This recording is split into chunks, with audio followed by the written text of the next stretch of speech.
दोस्तों, राहुल गांधी ने चुनाव आयोग के यानी कि ज्ञानेश कुमार के 7 दिनों के अल्टीमेटम को बुरे तरीके से ठुकरा दिया है। आपको बता देते हैं कि चुनाव आयोग ने राहुल गांधी को 7 दिन का अल्टीमेटम दिया।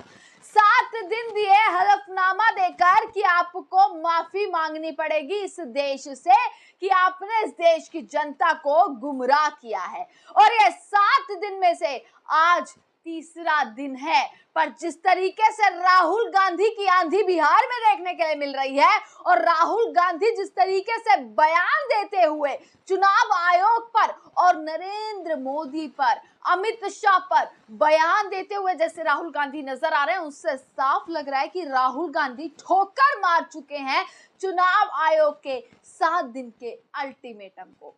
पर दोस्तों, राहुल गांधी की वाकई जिस तरीके से बिहार में आंधी आई हुई है, वो तस्वीरें दोस्तों वाकई देखने लायक हैं।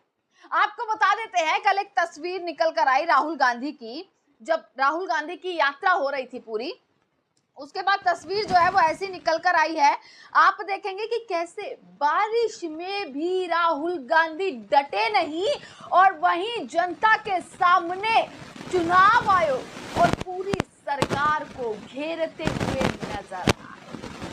बारिश में भी राहुल गांधी ने कैसे संविधान हाथ में लिया और कैसे संविधान को दिखाते हुए पूरी सरकार का, चुनाव आयोग का घेराव कर कर खुली चेतावनी दे डाली। और राहुल गांधी ने जो बोला है वो मैं आपको एक बार सुनवा देती हूँ। इलेक्शन कमिश्नर बैठे हैं, इन तीनों से मैं कह रहा हूं, आप एक बात समझ लो, मोदी जी की सरकार है वो सब ठीक है।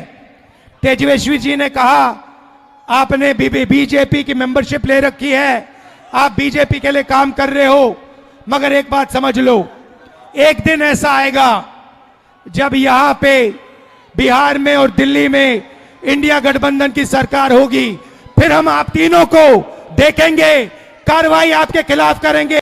दोस्तों, आपने राहुल गांधी की वीडियो देखी कि कैसे राहुल गांधी कहते हुए नजर आ रहे हैं कि तीनों इलेक्शन कमिश्नर सुन ले, अभी नरेंद्र मोदी की सरकार है और आप उनके लिए काम कर रहे हैं, लेकिन एक दिन आएगा जब देश और बिहार में इंडिया गठबंधन की सरकार होगी, फिर हम आप तीनों को देखेंगे और आपके खिलाफ कार्रवाई की जाएगी।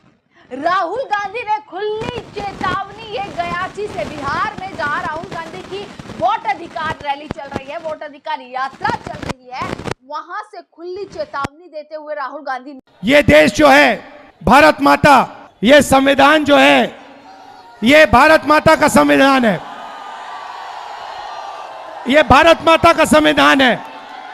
इसको अंबेडकर जी ने, गांधी जी ने, नेहरू जी ने, पटेल जी ने लिखा है, बनवाया है, मगर इसमें 3000 साल पुरानी आवाज है, हिंदुस्तान की आत्मा की आवाज है।